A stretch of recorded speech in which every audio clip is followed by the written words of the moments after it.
This is a test of the Boundary Park alert system.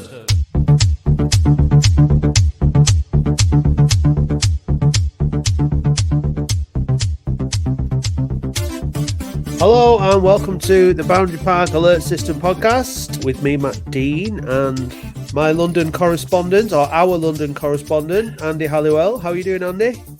Yeah, I'm all right. Yeah, I'm pretty good this morning. Got up after the warm glow of 4 wins on the bounce.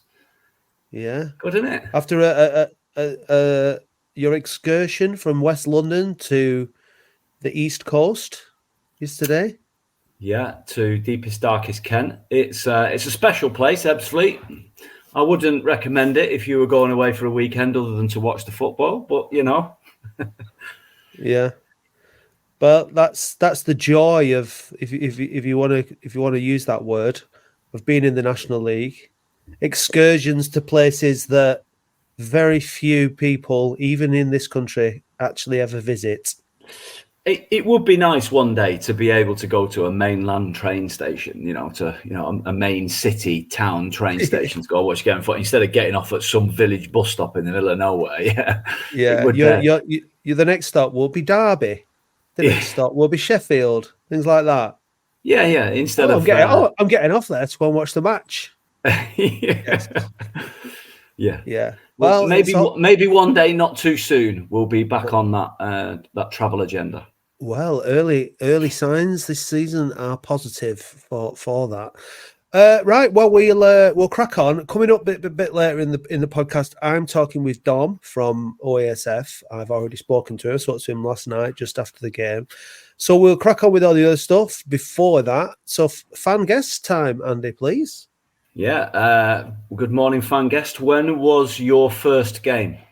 My first game, I actually can't remember, and I knew you'd ask me this. I asked my dad; he couldn't remember either. Sometimes sort of early mid-80s. The first game I remember was I can still clearly remember was that when I was mascot against Cambridge United, sort of early to mid-80s. I remember we won 2-1. That's all I can remember, to be honest. Well, there we go, Matt. We've got somebody who started before you and I did here today. Yep. That should bode well for a Latics Mind experience on the basis that we've got a lot of bank of. I've got horrible memory. That's being a bit older. Yeah. Who was your first favourite player then from that era? First favourite player? Well, my all-time favourite player is a boring one, would be Andy Ritchie, but first favourite player maybe Darren McDonough. Do you remember him? I do. I've got a shirt with his signature on upstairs in the house. Yeah. Yeah, he was always the cool guy who turned up in like the second-hand sports car. Yeah. I remember him. I don't remember seeing him play, but I remember him. What is your favourite Latics related memory? I think it'd have to be the St. Valentine's Day massacre, the 6-0 at home to West Ham.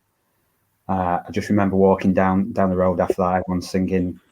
We're going to Wembley twice, and I remember my dad saying to me, "Enjoy this, because it won't always be like this." And how right he was. He wasn't wrong, was he? No, exactly. Yeah, special times. And can you tell us a little unknown fact about yourself? Well, keep it Latics related. Do you remember? You probably don't actually. Junior Latics, when they launched, they had a car sticker. And there was a competition to design that, and I won that, and it was white. The slogan was "Wise Kids Join Junior Latics" with the 2 L's off the badge on either side. Oh, nice! Yeah. Do you still have a copy of it or a sticker? I do, yeah. Nice one. Well, take a photo of that, and then we'll retweet it. So we'll let people have a look at it. Yeah, see if they remember it. I don't remember it, so that must have been before I joined Junior Latics. So, but probably not until the late 80s. So must have been before then. Yeah. But anyway, obviously, it turned out to be an incorrect, factually incorrect statement. That's probably why it didn't last. It's like, I don't know.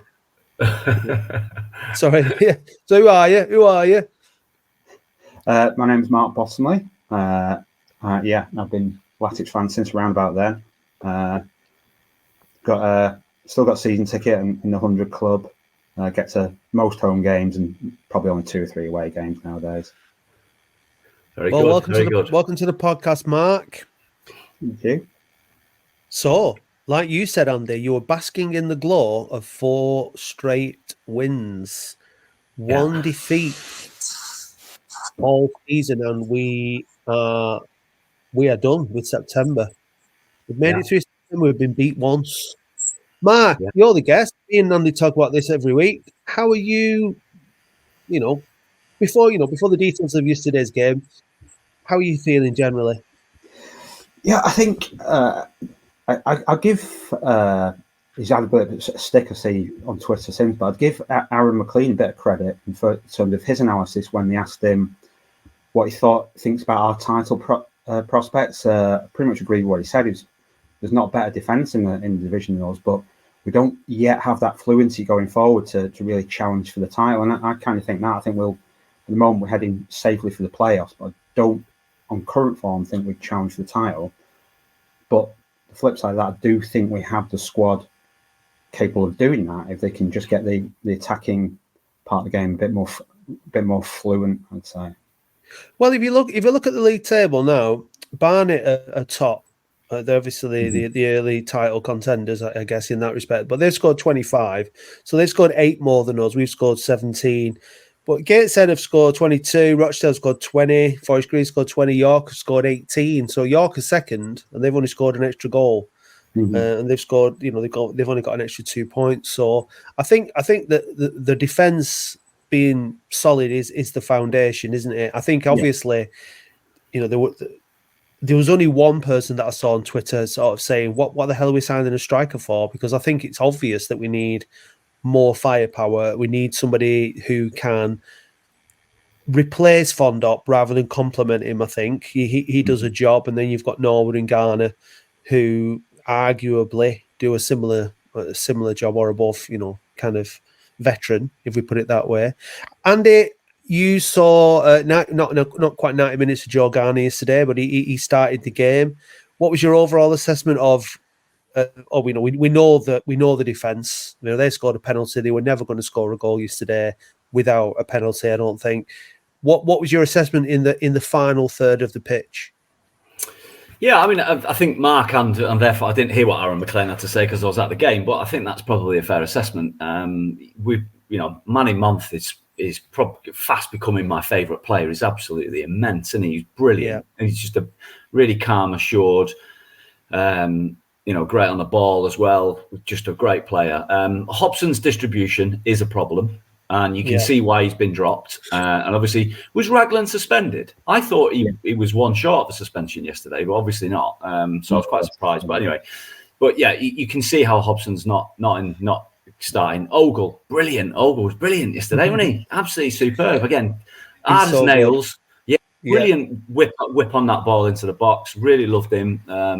So yeah, he doesn't have an obvious weakness, Ogle, does he? That's what like you're talking about Hobson. His distribution is his obvious weakness. Raglan, again, his distribution isn't as quality as you would like from, say, Ogle or Month, but he's a brilliant defender, and he's been playing really, really well. But if you were going to be hypercritical of him, you'd say that maybe he's not quite as good with the ball. But Ogle, he just seems to have all. He's fast. He's a great tackler. He's a great header.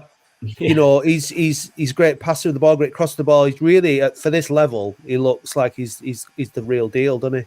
Well, yeah, he had to go. I think he had to go in the Football League for Hartlepool and didn't do very well, and ended up at Scunthorpe down in the 6th tier. But he must have come on from those days because he looked to me really assured, like he'd have no problem in League Two. I didn't know whether he was going to lack a bit of pace, but he's not, has he? He can't have an header. He's not the tallest, but he leaps. No. Yeah, great. Yeah, and he's brave, and I think when we interviewed Mickey Mellon and Andy, one of the things he was saying was, he wants to sign players that are going to be good enough at this level and the level above, and maybe even the level above. And you bring in players like Manny Month, and what we've seen from Regan Ogle, you never know until they're actually, like you say, in that division playing. But some of these signings look like they could go on that journey, and that's what Stockport have done. And some of them. This is of course, yeah, because we're not quite We're not quite ready for that yet. But you can see you can see the logic, and you can see the know, and I think that, we're talking about budgets and having spent the budgets and stuff already. You look at the upgrade from Liam Hogan, who's just gone and signed for Rochdale in a slightly strange move, but the difference in the upgrade between him and Manny Month and on Regan Ogle is massive in it, and I think huge, it's a real, with all the conversations we've had about recruitment and whatnot over the last number of seasons, then it puts to bed a lot of the worries that fans have had about signing the right players, doesn't it? It does. The one thing, I thought Conlon had a pretty good game yesterday, but against quite a poor opposition. Let's be clear, Ebbsfleet were not great. The thing that I think we still don't do enough of is boss the game through the centre of the park, and that's where I think our problems lie. I mean, Lundstrom was up and down. Lundstrom's been pretty good over the last few weeks, hasn't he? He's contributed. He's up and down. He's getting stuck in. His decision making in the final third isn't great. Lundstrom, still a young kid, makes the wrong decision. He should have slipped Norwood in the second half. He went the other way. So that last sort of decision in the final third sometimes goes amiss. Obviously, Jez is hot blows hot and cold. Great assist yesterday, but sometimes just one too many step overs. Doesn't cross when he should. Crosses when he shouldn't. It's all sorts of decisions go wrong in the final third. So I think I'm more still bothered about us dictating the play in the centre of the park, and I keep looking at Conlon as the player that I want to run the game, and he doesn't run the games as I want him to. Really, that's what I think is probably my frustration with it. It feels like Charsley plays in that 10 role, doesn't he? Really, where Khan played yesterday. Khan's one game, scored the winning goal, brilliant, but I think he didn't affect the game enough yesterday, Khan, for me, probably. Maybe Charsley's a better option in that position. But he got he got Aaron McLean's man of the match, didn't he, Mark? Did you agree with that? Watching all the games, we thought that. Yeah, whoever scores the winner or the goal gets man of the match, right? That's just kind of how it works. I don't think he was man of the match. I'd have made Manny Monte man of the match for me. He was absolutely nails at the back. But each to their own. I guess the thing that Mark's just sort of raised is we're not really putting any teams to bed, are we? That's the issue. But I'm being nitpicking. We've won 4 on the bounce. We've just won away without not playing particularly great. I'm well happy. I'm absolutely delighted. I've got nothing to moan about. We're going on the right direction. Mellon's sorting it out. He's making us hard to beat. We're really, we're quite good at the dark arts. We have been for ages. We're getting stuck in. We're having a good go, and even when they scored, you felt we would create at least another chance to score a winner, and we did. These are all good signs. But it'd be nice, in the 75th minute of a game to just chill a bit because you're 3-0 up, wasn't it? Yeah. we haven't had one of them, for a while. We've had 2 games this season where we've won more than one goal. The rest of it's been a narrow victory. So I'm nitpicking. I'm delighted. I'm sure it'll get better. And if like say Hogan's gone, Alex Reid needs to get himself another club, right? He needs to stop hanging around. And we need to try and maybe ship one or two of those squad players out that are not going to make any difference, and try and bring 1 or 2 more in, and maybe come January we'll look a bit better, and then the run into the end of the season might be exciting, because I don't think any of the teams at the top are going to run away with it. So it might be quite tight right into the end. We could be within a chance of winning the league. I don't think we will. But we could be in with a chance of winning it all the way up until March if we stay in there, because you just don't know. Well, the thing is, it's about beating the teams above us, because I think that we've conceded 2 goals in the last 4 games, so we're not conceding many. One of those was a penalty. We've got Barnet coming up on the 9th of November. We play Sutton in October. They're just behind us, so. It's just a case of doing that, and we totally could be in there. There's obviously we've not got to the point yet where injuries and suspensions are really kind of affecting us. But does the squad? Are you happy with the squad depth, Mark? Do you think that we've got enough cover in the key positions to keep in the mix? I definitely said, I definitely think we've got enough cover. I think maybe a little bit more quality. I agree with Andy's point about Conlon. He's not quite done. He's not quite controlled the midfield the way we want him to. I sort of feel with him, he looks like the injuries have caught up with him a bit. His body won't quite deliver on what his mind wants to do. He's just a little bit slow to the ball sometimes. He loses out physically to a lot of the bigger players, I think. And I think, obviously he's there for his leadership qualities as well. But we could do with a bit more of a presence in that midfield. Yeah, he's not. I mean, he's not the biggest guy in terms of stature, but he does get stuck in, and he does go for a lot of headers. He's actually quite good. He wins quite a few headers for because there are. You think about what's he called, Eastleigh that used to play for us, that big tall lad. Oh yeah. Didn't what's his name? Cisse. Yeah, players like him. You do have like big tall midfielders and everything. Him and Lundstrom, yeah, I think it's important that we've talked about this a lot on the podcast, but partnerships around the field are important. And if he's playing with that two holding midfielders, which he is doing because he plays with a back three, that's fair enough. So people need time to build up the relationships and get used to playing in certain ways. That number 10 role behind the two strikers is interesting because there's a lot of options for that position. Like Khan played days today. From what I've seen, it's still not a lot like everybody else. He seems like he might be a bit more of a threat down the right-hand side than in the middle. But there is the likes of Kay to come into that position, and Charsley Hammond can play there as well. But you're talking about like Lundstrom's, like decision making in the final third, and Jez's decision making in the final third and stuff like that. What's important is this team are actually getting into the final third and have the opportunities to make mistakes and do things wrong, so that then the coaching staff can come back and work on these things, and they can do it in training, and they can learn and they can develop, because we weren't in those positions over the last couple of seasons. There was a moment in the commentary yesterday when he was saying, like, Ebbsfleet's problem is they don't keep hold of the ball. When they get it, they keep giving the opposition the ball back, and then they're under the same pressure that they were under before. You could have replaced Ebbsfleet with Oldham over the last few seasons, because that's what we were doing. We couldn't keep hold of the ball. We kept giving it away. We kept inviting pressure, and lo and behold, we'd eventually lose a game or draw a game and not pick up enough points. So we're now in that position where, although we're not absolutely ripping teams to pieces and dominating like completely for 90 minutes or whatever, we are a much more, and Mickey Mellons said this in his interviews himself, we now have the players who can control the game, who at least for significant periods of the game, and we are in control. Like yesterday was a frustrating afternoon. There was a lack of quality in the final third up until what was a very good second goal, winning goal. But we did control the game. We went to Ebbsfleet last year, drew 0-0, and they beat us 4-1 at Boundary Park. So it's another one of those to tick off the list of teams that we can say we've now beaten. So yeah, so it's looking at it on the bigger picture, it's all incredibly positive. Yeah, I mean, it's like with Dave in our message group last night. He's going, that's the first time we've won 4 games on the bounce for however many years. And then he realised that Unsworth had won 4 games in his last 5. Yeah. And I had to retract it instantly. But I think it is quite some time since we've won 5 on the bounce. I don't know exactly when. Someone will probably tell me. It's probably like 2006, 7, something like that.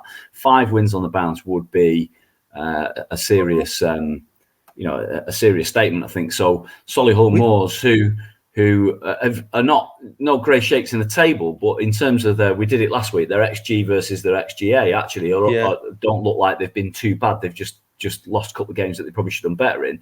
So hopefully. Well, they've not won. They've not won in the last 3, Andy. They've won 2 of the last 5, but they've lost 2 and drawn 1 in the last 3. Well, again, typical Latics, that was usually when you present them with a win, isn't it, in seasons gone by? So let's see if we can turn another corner there. I do remember us talking about, getting the 5 green ticks in a row on the National League table. And that was that under Unsworth. And we were saying, we just want to see those. We got to the 4 now. I just want to see the 5th one turn green.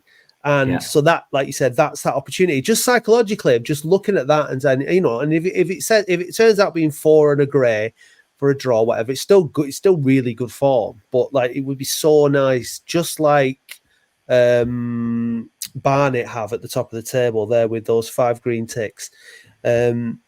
just little things like that. Just kind of, this is good. Well, home at Boundary Park, there's those are the types of the games that you should be trying to make sure that you win. So yeah, I think that would be a big difference. As it's funny whilst that was going off, while Dave was chuntering on about not won 4 in a row and getting it completely wrong as usual, in the Oasis WhatsApp group, that they were debating when is the last time we had 2 players whose surname begin with K scoring in the same game.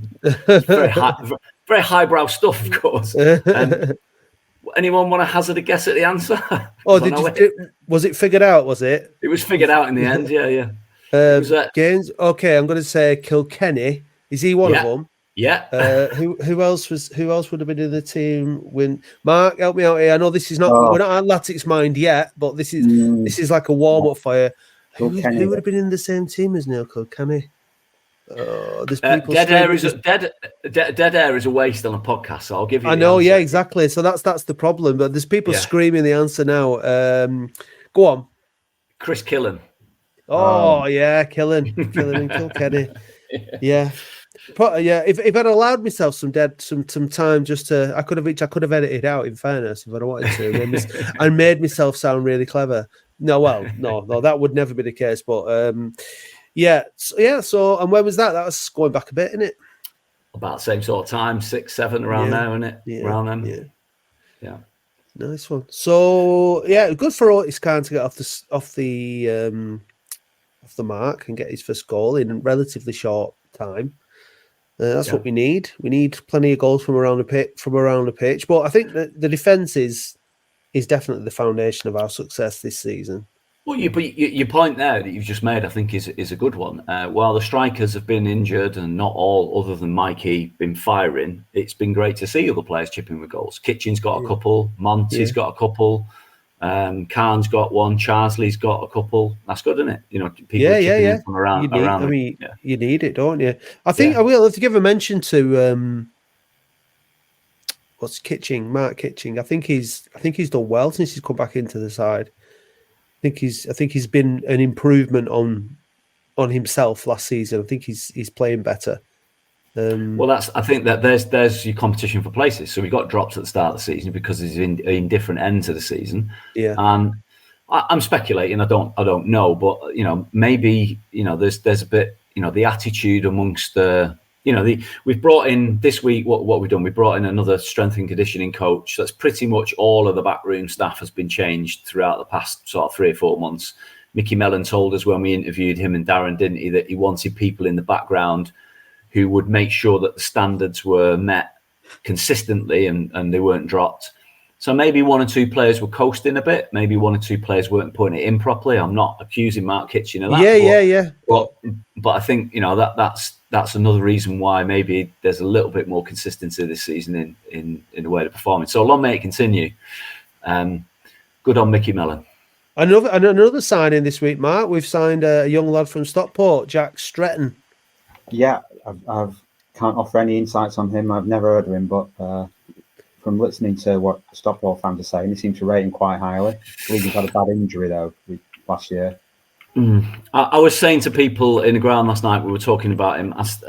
Forgive me, of being a certain age, being a snob of a certain vintage, but I simply find it difficult to get excited taking Stockport County and Wigan Athletic players on loan. I just can't come round to it. It's not what I expect over the course of. I understand where we are today, but Stockport County, who are they? I know, but maybe we'll forget about that and we'll just enjoy him being good for us, like Josh Stones was before he unfortunately got injured. But I think we definitely need more presence up front, definitely. So I'm glad we've made that signing. Obviously, it was you would imagine that based on the fact that it was in sync with Hogan's departure, it was a requirement that somebody left the squad before somebody could come in.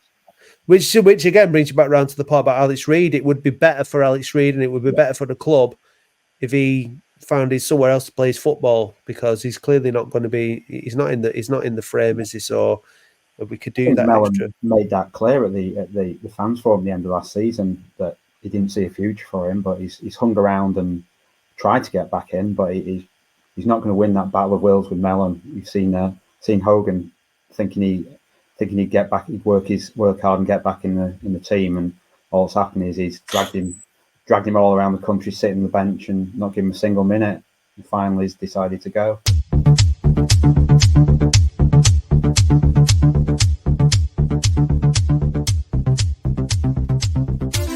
Okay, so I'm delighted to say I'm joined by Dom Lowe from OASF, a former colleague, if you like, on the board of directors. How are you doing, Dom? Good, thanks, Matt. Yeah, nice to chat again. Plenty to talk about, I think, at the moment.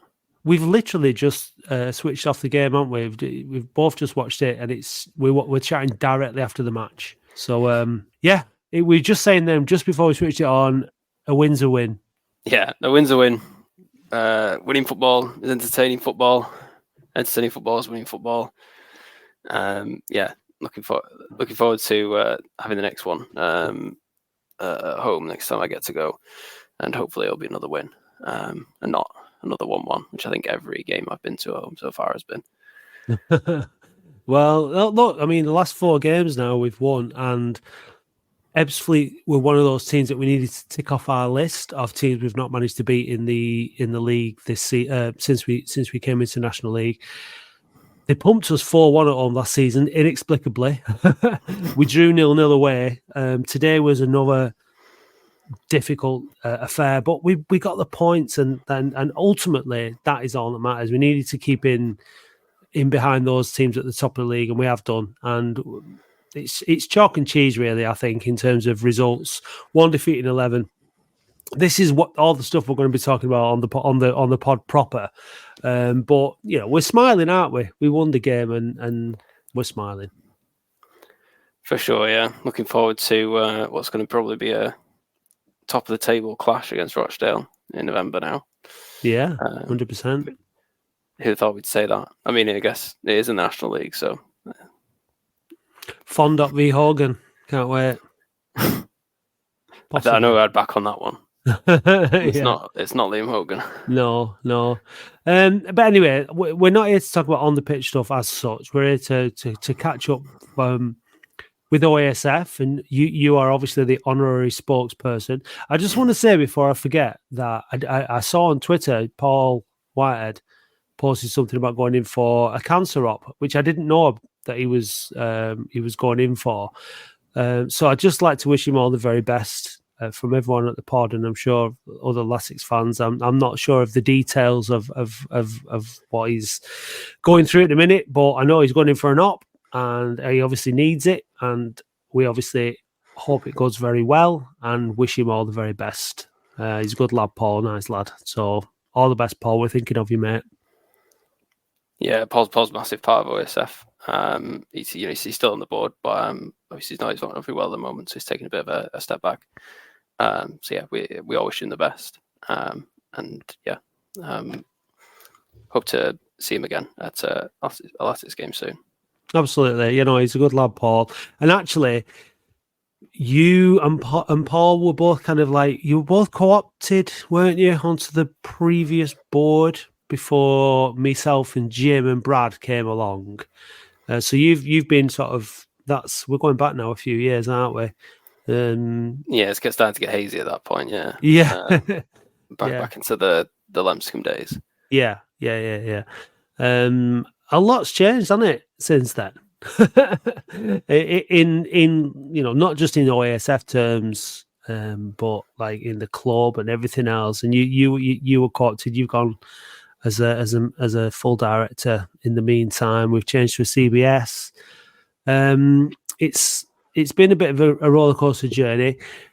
Before we come on to the National League Cup stuff, which you've been catching up with yourself about the chat you've had with Aaron and whatnot, there's been a change at the top, if you can call it that. It's not really a kind of hierarchical organisation, but Jim's been the chair for a long time, since we came on board back in 2021, and Morris has taken over.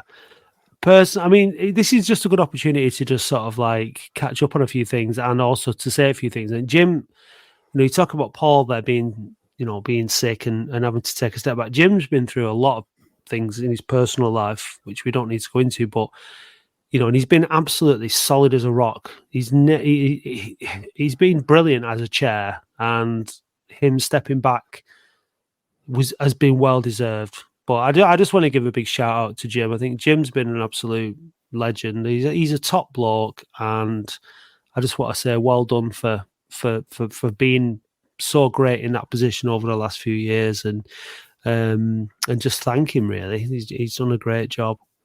Yeah, absolutely. Jim's been like a massive driving force behind OASF for the last like 3 years or so. A lot of the good stuff we've done over the last few years, has been Jim behind it. A lot of the like merchandise which people really loved, like the retro shirts that we did. Jim was a huge part of those.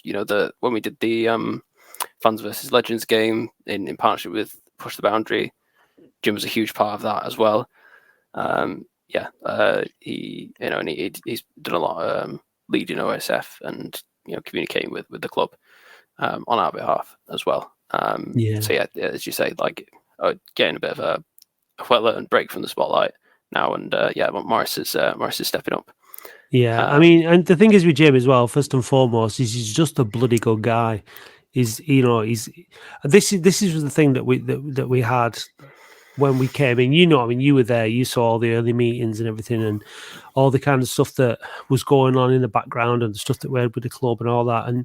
But I trust Jim. I just trust him. I just know that if I say something to Jim, I said, look, Jim, this is between you and me. It's between me and Jim. And that was the kind of situation and the kind of relationship that we had. And he's just a bloody good bloke. And that's the thing with the rest of the people on the board at the minute. They're just good. They're just good people. And I trust everybody. And it's been, I mean, I stepped down because I wanted to sort of become more impartial with the media. It was hard doing this media stuff and still be on the board. It was kind of not really the dynamic that I ever wanted. So I felt like I could. The board was in a good position for me to be able to step away and then become in the middle again between the club and OASF and just kind of in that impartial figure. And Morris taking over as chair. I feel really comfortable, and it's a bit weird for me now, not going from being like involved in all the conversations and everything to now being, a little bit more in the dark. Obviously, we do still all keep in touch and stuff in a group chat, but I'm looking forward to finding out now and for you telling me and sharing with the listeners like what's been going on, where you're up to, and I really want this channel, the podcast, and We Are Oldham and all that to be the outlet for OASF and. Another way of communicating with people who aren't necessarily members, because obviously your priority is to members because that's where CBS is set up, and you communicate with your emails and things like that to members. And I know some fans are a little bit kind of perturbed by the fact that not everything is directly open to every fan, but a community benefit society puts its members first and foremost, and it's really, really important that the membership grows, and we have. I would love every Oldham fan to be an OASF member, but hopefully we can get that message across through things like the podcast that has a broad audience that aren't all members. So for everyone who's listening now, Dom, give us a bit of a sort of an update on where the board's at and what's been happening in recent weeks and months. Yeah, so as you say, Morris has stepped up. Morris, new chair of the board, as well as sort of leading the board. He's got a few sort of initiatives or projects going on. For those of you who've been getting involved with Latix Lift over the last year or so, Morris has been leading on that, which is essentially a project that helps fans support each other to get to games, whether that's home games or away games. Essentially, it's mainly like a car sharing scheme at the moment. After a sort of intensive last season where Morris was doing all the linking up via email for people, being the middleman, we've switched that to Facebook. So you can find that there's a Latix Lift Facebook group which is essentially a portal for you to offer and ask for lifts to games. Morris has also been working on a boot bank initiative, where essentially he's getting donations of used boots to be donated to children who can't afford them around the borough of Oldham. The idea being that we don't want any kid in Oldham who wants to play football to be stopped from playing football because they or their family can't afford a pair of boots. There's been a few articles in the Oldham Cron, the Oldham Times on that. We've got over 100 boots donated so far, so that's going really well. And we'll hopefully going to be start distributing some of those soon as well. On the sort of rest of the board, we've still got Mark Mills, myself, Paul, as we spoke about, Jim. But we've also got Martin as well, who's new onto the board this year, and he's been doing some activity sheets, which you may have seen in and around the ground. Yeah, a couple of the games handed out by him and his kids.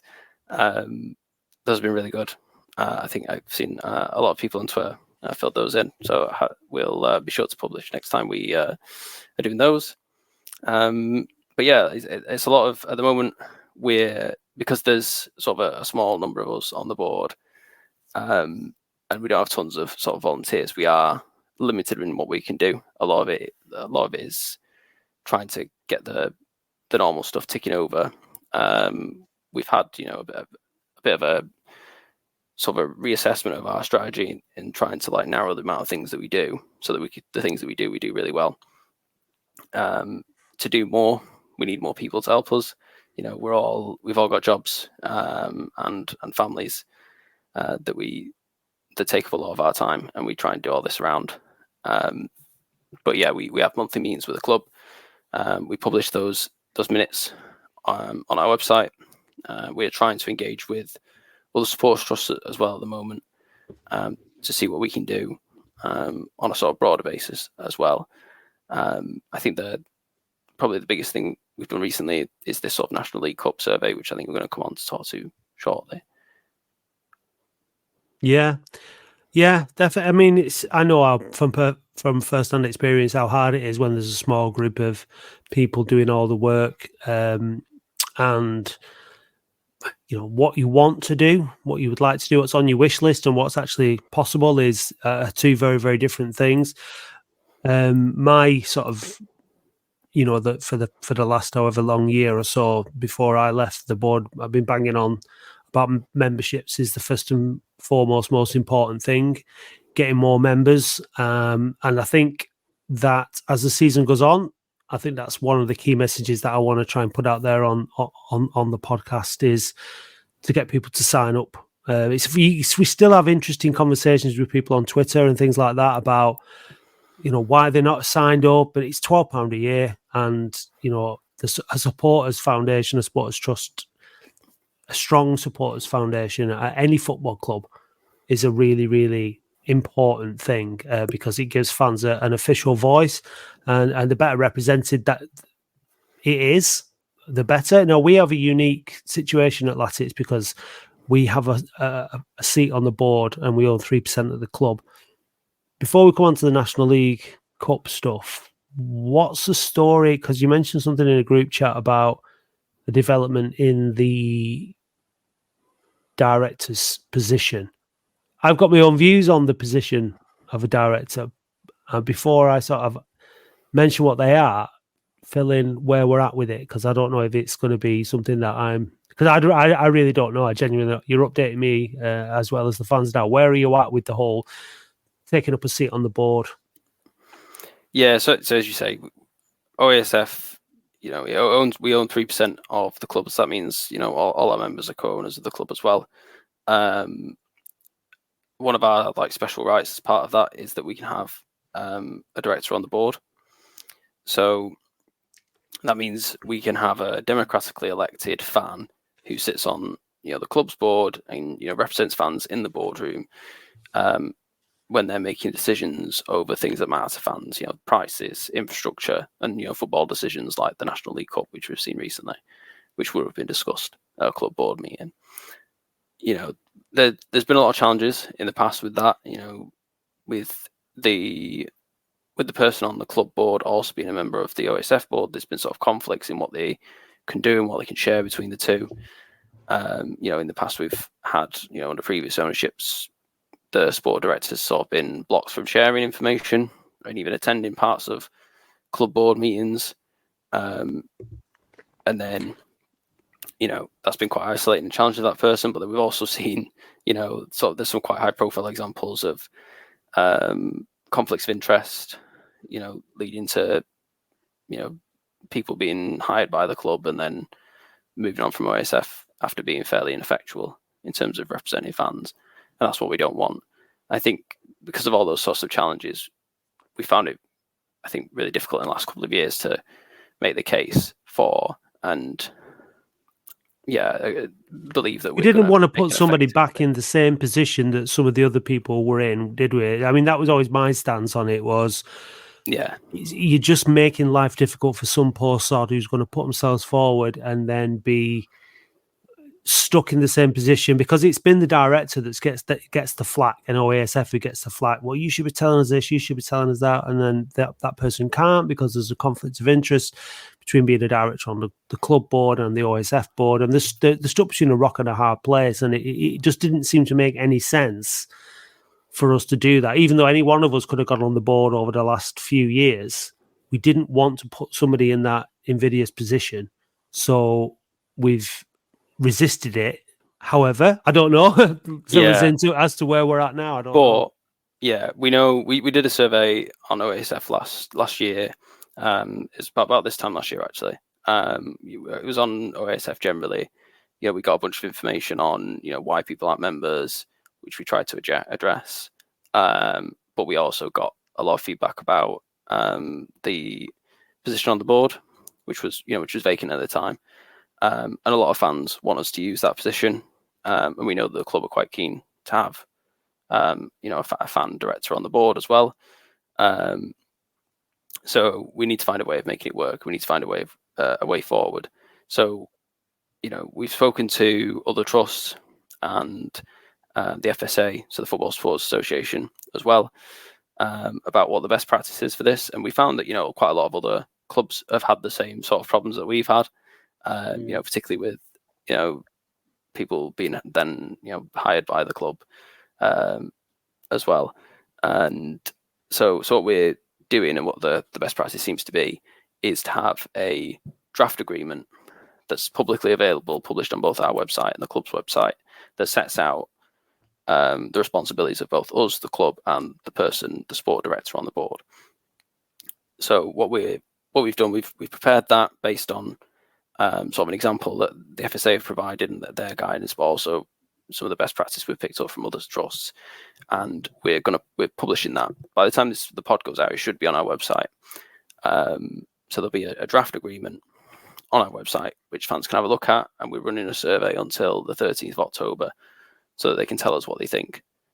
Essentially, there's going to be a process for electing a sport director onto the board, and then there'll be the agreement also sets out some sort of expectations of both the club, the person, and OASF, which hopefully addresses our concerns, but also the club's concerns in terms of like commercial information being leaked out of the club. The idea is fans will have a look, give us the feedback, and then we'll revise the agreement based on that feedback.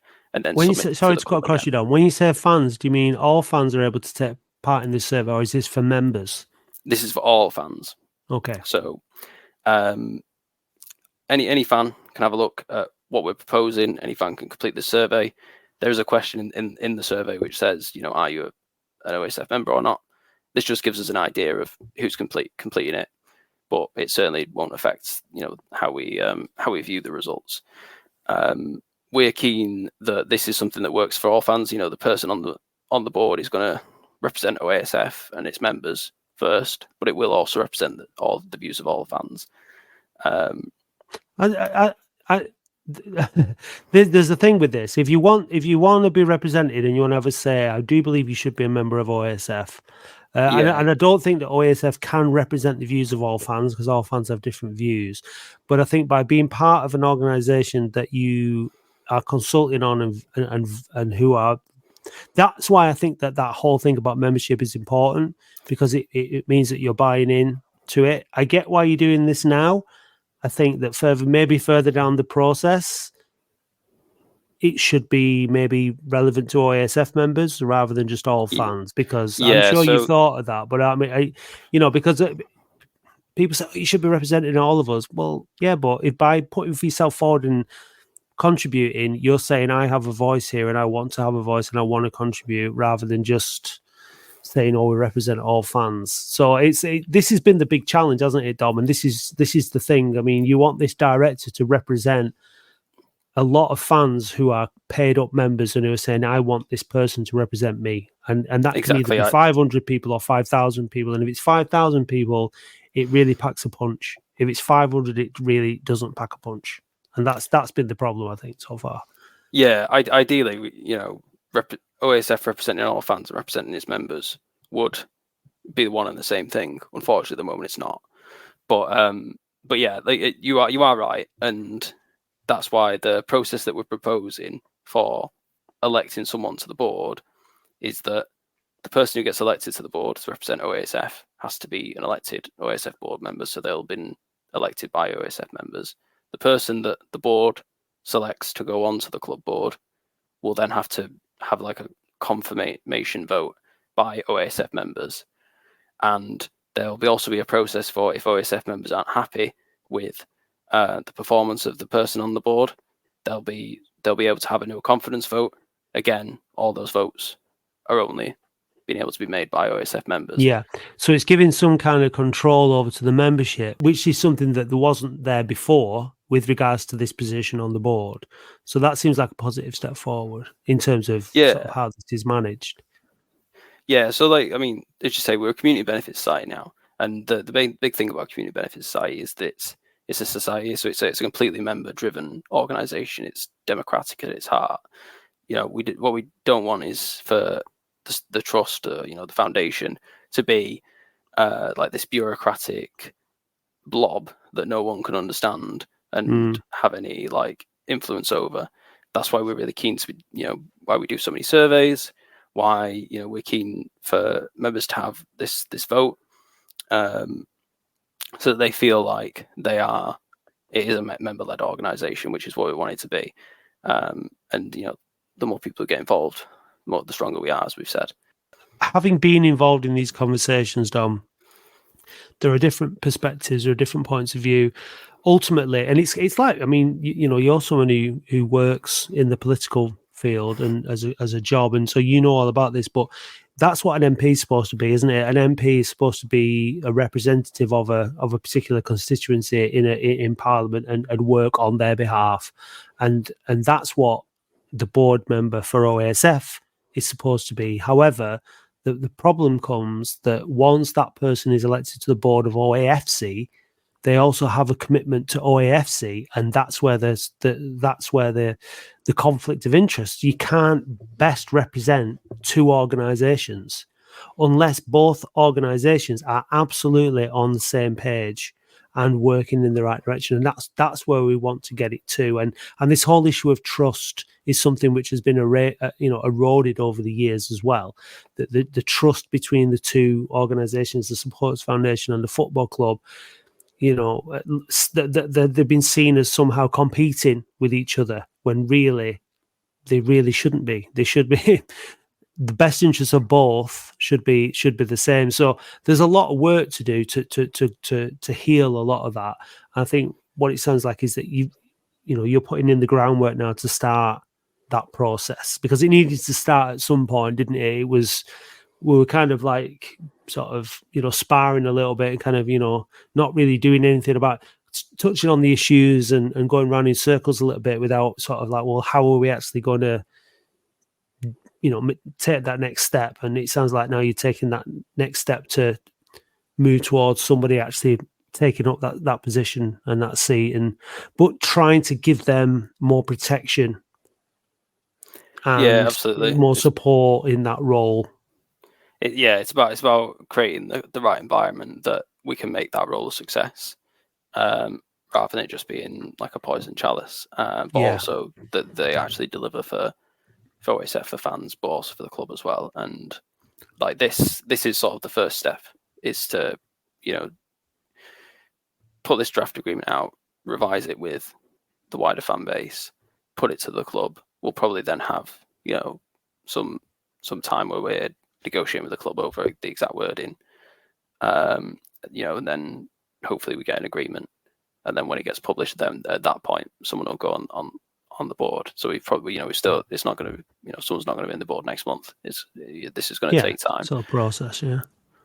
So if OASF had a member on the board in the last couple of months or whatever, and the National League Cup conversation had come up, you know, as the representative of OASF and their views, where would they have stood, do you think? And what effect, if any, do you think it would have had on the club's decision to participate in this competition? So that's a very broad question for you to go over what's happened in the last, you know, in your conversations with Darren and all that. Yeah. I mean, to be fair, yeah, I think it's a good point that if we had someone on the board, you know, I think there's no doubt that this, you know, National League Cup competition would have been discussed at the club board. You know, the OASF sort of director would have been able to, you know, be involved in that conversation, have a vote on it. I imagine they would have got outvoted, but they would have been able to, you know, get fans' views across, and and hopefully affect the implementation of it. Does that mean that OASF are broadly against the competition as a board, and in terms of the feedback you've had from your survey, are the board and the fans aligned in their thinking? Yeah, I mean, I think our initial reaction when this was like leaked in summer, you know, that these conversations were happening was, you know, pretty negative against, and you know, it was all around the time when the FA Cup replays were being scrapped as well, at least from the first round proper onwards. And you know, when it was then announced, well, it was like last Thursday now, it was very, you know, pretty much the same. I think we were all unanimously against it. However, we wanted to check that we weren't massively out of touch with the rest of the fan base. So we did a survey before our meeting with Darren the following Monday just gone, and yeah, that confirmed that I think we were with the vast majority of fans. You know, 9 in 10 fans who responded were opposed to the competition. 91% said they wouldn't attend any of the group games. You know, 78% said they wouldn't even attend any of the knockout games. You know, we had almost 500 responses to that survey. So thank you to everyone who responded. That was really helpful in terms of taking that in. Sorry, Matt, go on. It's a good number. It's a good number. Yeah. I mean, you know, we have just shy of 400 members.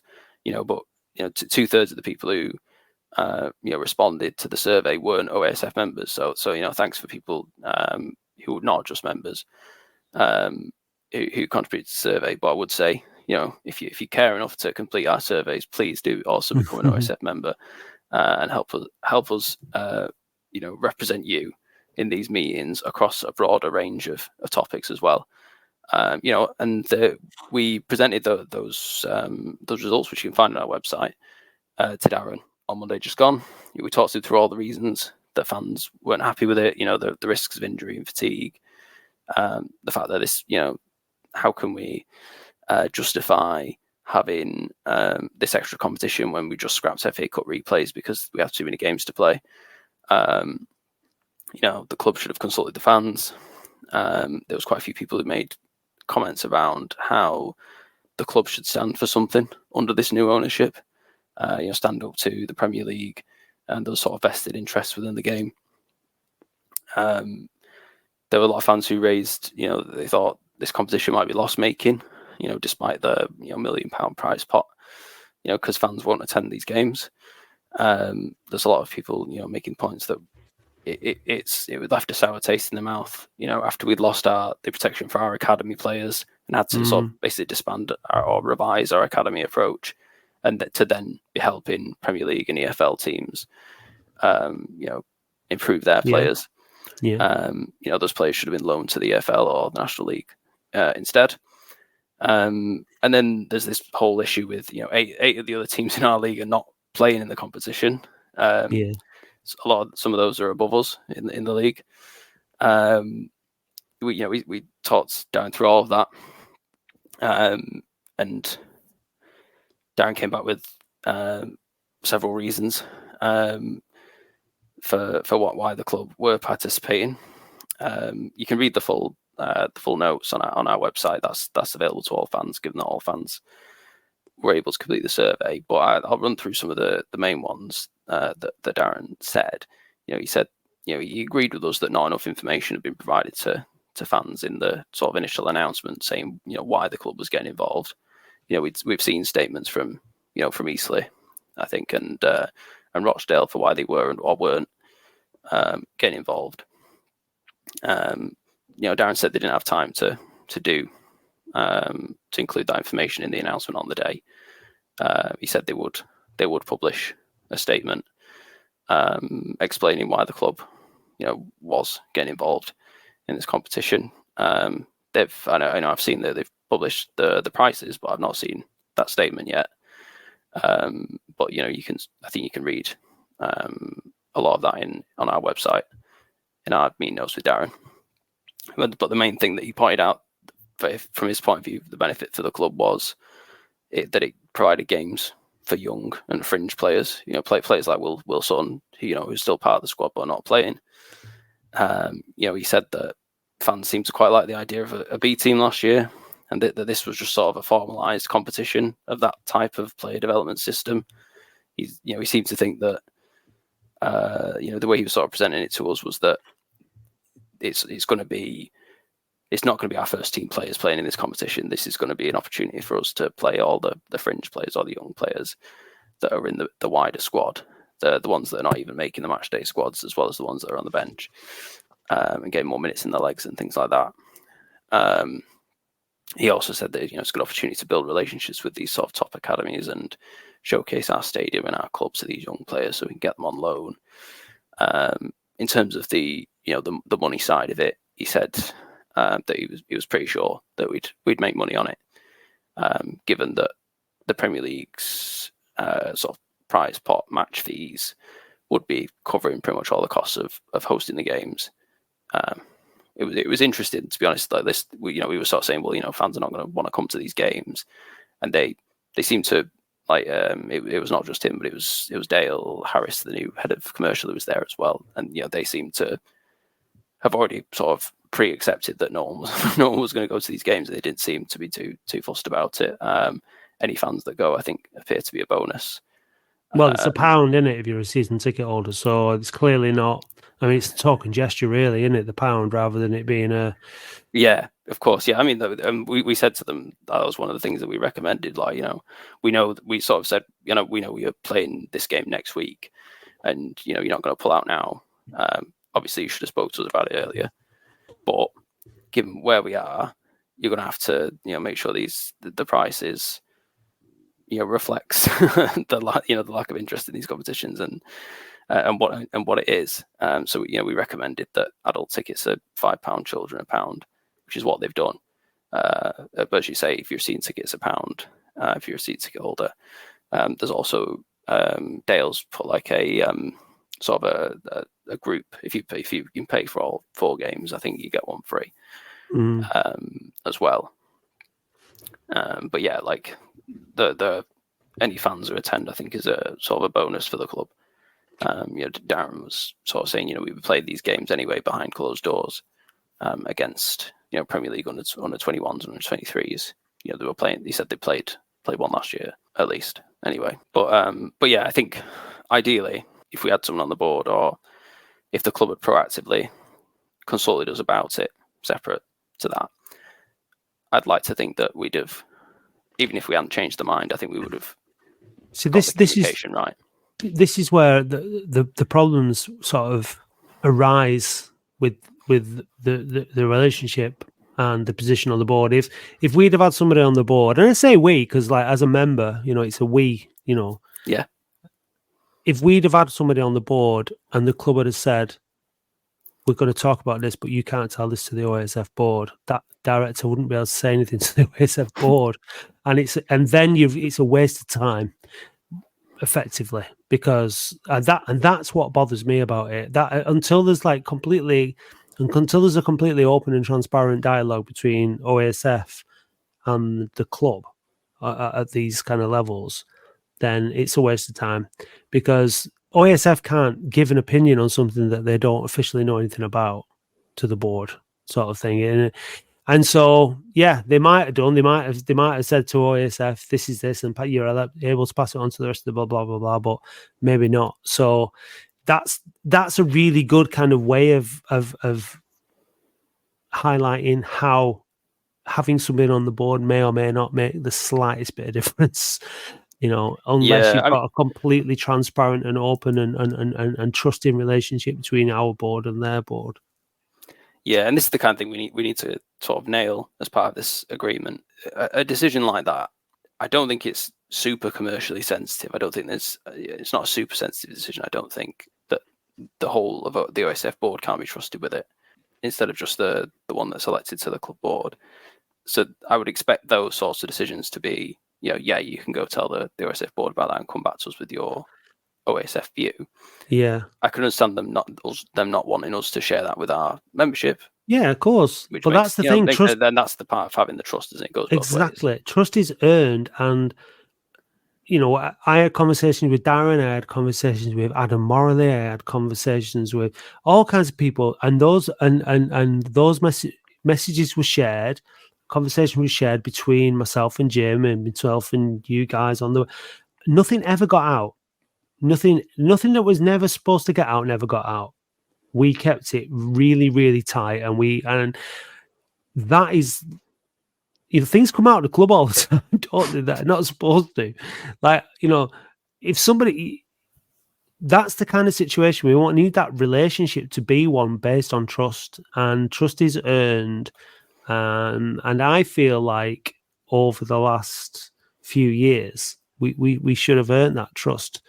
It's something you have to keep working on. But until that is the situation that we need to be at. We need to be at where the club board are able to share information back to the OASF board. It's all kept where it's supposed to be kept, and there's a constructive dialogue on the things that are really going to affect fans and are seen as serious as fans, and things like the Premier League sort of tampering and throwing breadcrumbs to the National League and trying to keep them sweet and all these kind of things. It's short-term gain for what, over the long term, and these are the fans that I think football fans are more romantic than football owners, who have to be more practical. And I think it's finding that balance. And I think by having a strong supporters foundation at the table, it helps to maintain the balance more between romance and practicality. Because, practicality is all just about money and the balance sheet. And that's all. We get that. But we have football is about romance as well. Like, it's about, there's an ideology behind it that we need to try and maintain, and I think the fans are the last bastions of that. And I think if you lose that completely, then you start to see some of the watering down of it, and it starts to lose the magic. And ultimately, that's what it's all about. So the bigger battles in football are still ahead of us. And honestly, if you're not a member of OASF, do it now. It's £12 a year. And you've got good people like Dom and Jim and Morris and Mark and Chris and Paul. Did I miss anyone out there? I think I did. Martin. Fighting your corner, but they're doing it on your behalf, and they need you to get behind them. And the more of us that are members, the more of us that can stand for the board, the more of us that can have a voice in the boardroom as and when that time comes. So, Dom, thanks very much for joining us, mate. I appreciate it. Please make sure that you and other members of the board come back on a regular basis to keep us updated, because I think it's really, really important that everybody knows what's going on. Yeah, no, thanks for having me, Matt.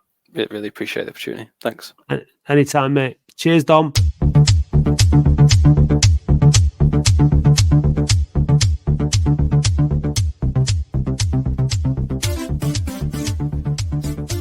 Yeah. Who do you two gentlemen? I think it's 3 p.m. on Monday, so tomorrow or today when this podcast goes out. Who do you want in the fourth qualifying round of the FA Cup? Oh, wow. Bury. Yeah, that's right. They got through, didn't they? To beat Radcliffe 3-2. Yeah, 100%. What Gig Lane, Bury wasn't at it? Gig Lane. Yeah, I mean, that is the one. Yeah, That'd be superb. Yeah, take over their town again. That'd be nice. Yeah, that's who I want as well. Yeah. Yeah. So speaking of cup competitions, I did speak to Dom about this, but Andy, we didn't touch on it last week. The National League Cup. Yeah. Are you excited about it? Is it a positive for football in this country that under 21s teams from the Premier League will now get the opportunity to face first team footballers from the National League in a brand new exciting cup competition? Obviously not. I mean, all this demonstrates is how the Premier League has got everyone else to ransom, doesn't it? Really, when it comes to money. But I think I've got the statements from Eastleigh and Rochdale, and I thought everyone sort of retweeted Eastleigh's statement, didn't it? Eastleigh were first out of the blocks, weren't they, with their statement? And I won't read it all out, but the one bit that sort of conflicts with what Rochdale said is Eastleigh says the financial reward for playing in the competition is negligible and is likely to cost the club some much needed funds, suggesting that the hosting of the 4 games that they would need to play would be cost negative or at best wash its face. Whereas Rochdale said that they felt that the money that being put forward was substantial and would contribute to funds. So there's 2 clubs with entirely different views on what that looks like. If there's suggestion that the budget is £1 million, maybe your interview with Dom will tell us a bit more, £1 million, which there are 16 National League teams in it, which is 62 grand a go. 4 games hosting at home, it's 15 grand a game. That seems to be my basic maths on it. So I don't know whether that would leave you in, if you've got 1 stand open, because you're not going to need 4 open, you can down the stewards, down the cost of running it. Maybe you can make some money out of it. For me, I don't want us to be in it because you're adding 4 potentially knockout games beyond that. I think there's a quarter-final, semi-final and final. I think the final, by the way, is played at the home ground of the National League club that makes it, or one of the 2 if they both make it. So there's no Wembley trip at the end of it or anything like that. So I believe. So no, I'm not interested in it. I won't watch any of it. To be honest with you, I wasn't interested in the Football League trophy when the B teams joined it. I never paid any attention to that. Never watched any of those games either. So I'm completely and utterly disinterested. Mark? That's my take on it. Yeah, it's from the information we have available, it's difficult to see the upside for us, isn't it? I believe we've got to put 4 players in every game who started the previous game. So we can't just play fringe players alone. It's inevitably at some point it's going to happen. Someone's important is going to get injured. And yet, given those figures that Andy's just given us, we're not going to make a huge amount of money of it. I think we might not lose money, but it's really difficult to see any advantage, to be honest. I guess the counter argument is we don't have a B team, we don't have a reserves. If it makes even a little bit of money that contributes towards wages, you get the opportunity to run quite a few fringe players. Alex Reid can get a game, basically. That might be the sort of taking the counter view to the one that we're sort of sharing. As a fan, I'm not bothered. I don't want to be in it. If I was running the club and I'd done the sums and talked to the manager about whether it would have any benefit to the fringe players and he agreed, maybe I'd take a different view. I think that's the key thing, really. I think there's 2 perspectives, and one is from the club, and they're entitled to make a decision that they said that there was. I was led to believe there was going to be a statement from the club at some point. It seems to be taking a very, very long time to put it out there, if there is. So there's those 2 perspectives. There's the fans' perspective. There's the club's perspective. There's the football tradition thing. Things change in football. We know that, but things don't always have to change in football.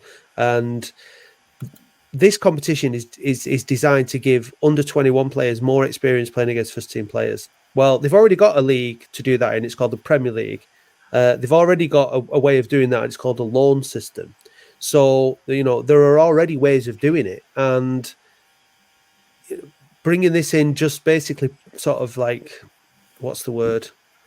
I don't know what the right word is, but tempting the National League with this just and saying, oh, we're going to give you X amount of money, when really the real issue is the redistribution, the proper redistribution of money throughout football. This is just kind of papering over the cracks a little bit.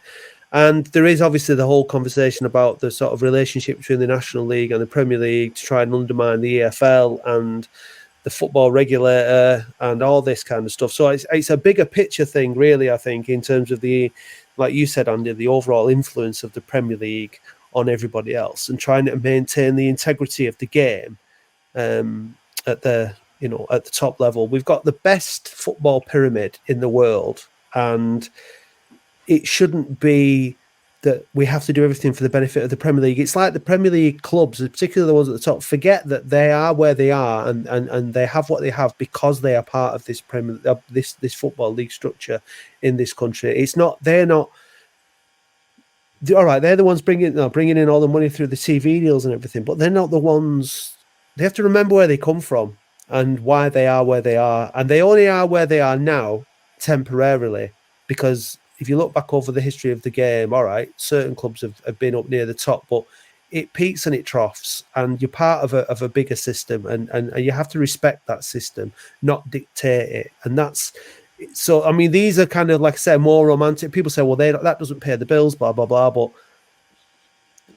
it's the worry that... Sorry, go on, Mark. I think now it's more important for us to stay on the right side of the EFL than the Premier League at the moment, so we can get that extra promotion place. Well,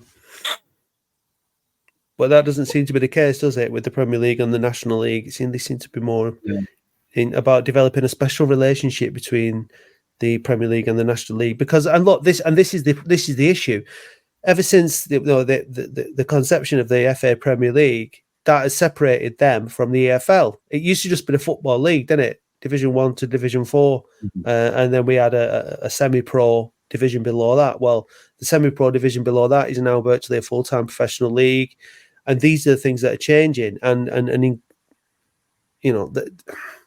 It's so hard to try and make changes with these things without money talking, and it's the rich getting richer and the poor getting poorer and all the usual stuff. I remember walking down Sir Matt Busby Way in 1991 to go to Old Trafford to watch Latics play in Division 1.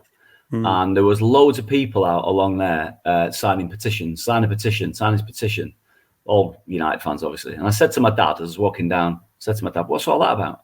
And he was like, oh, they're signing a petition to say no to the Premier League. And I was like, why are they saying no to the Premier League? Bear in mind, I'm 13, 14.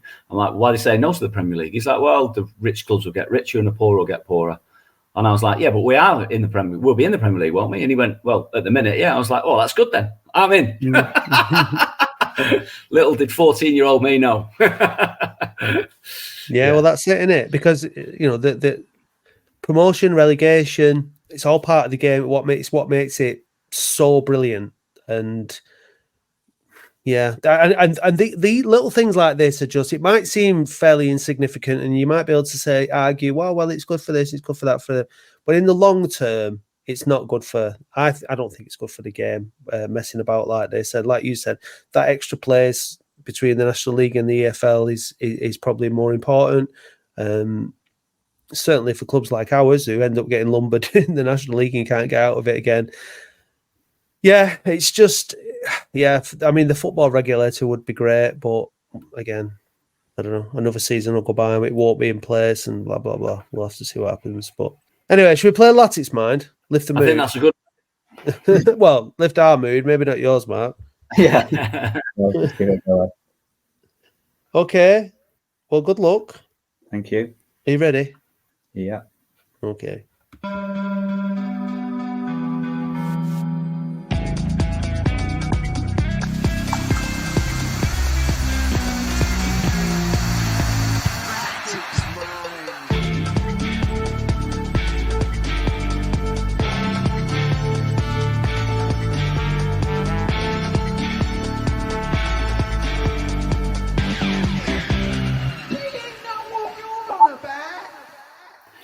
When Latics were promoted in 1990-91, who finished third behind Latics and West Ham?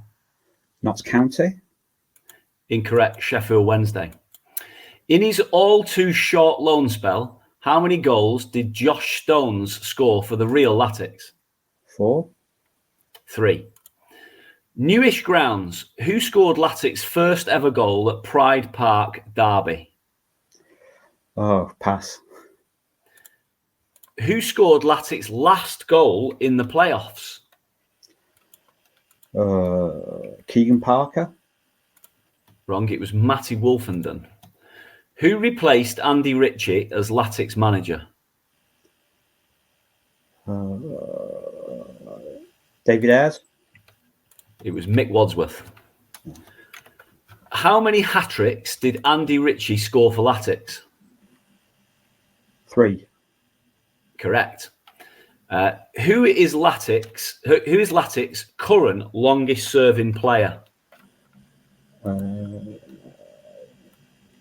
Hogan's Kitching. Wrong. It's Mike Fondop.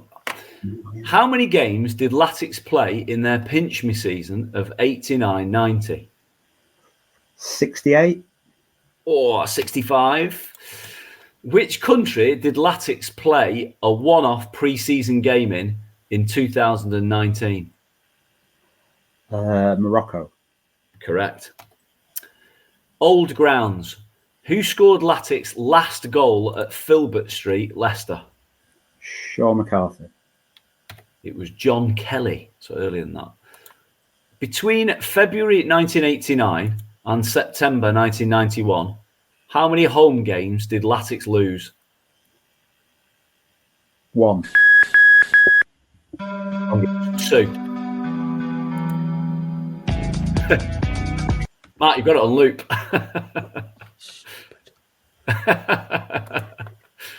You love that loop, don't you? You can't. I can never remember which is on and off. It's a stupid little. Anyway, never mind. So, how many did he get? He got 1 correct there, I think. Is that No. right? No, 2. He got Morocco, and Andy Ritchie scored 3 hat-tricks. Scored 4 against Torquay in the League Cup game, and 2 hat-tricks against Port Vale and Wolves. There was, I think, 1 pass, which was Newish grounds. Who scored Latics' first ever goal at Pride Park, Derby? Any idea, Matt? Nope. David Ayres. I think that was in a League Cup game, wasn't it? No idea. Yeah. Anyway. I got 2 as well. I got Fondop and Morocco. I said in my head Notts County for finishing third as well. I don't know. Yeah, I think they finished 4th, didn't they? Actually? Yeah. No. Notts County, Yeah. there were 4 up that year, and Notts County went up in the playoffs. So 3 automatic places, and Sheff Wednesday were 3rd. Yeah, when we played them on the final game. Yeah. Yeah. So I should have got more in that one. There was a couple more as well that I should have got that I didn't get, but I'm not surprised. Well, I'm just liking not to get 0, to be honest. So There might be some big scores out there on that one. I think that there was probably there was some. Are you saying that was an easier one than recent weeks? An easier one than some of the others, I'd say, out there. Yeah, I'd agree. So I've been sitting there at home getting none on most of them this season. Yeah. So, well, thanks for joining us, Mark. Anyway, where are you based, by the way? Are you in Oldham or Oldham area? Altrincham. Altrincham. About 15-minute walk from their ground. So I do Right. go down and see them. Right. So this is just a nice, we're taking the positives out of being in the National League. It's a nice little experience for you to be so close to Alty away.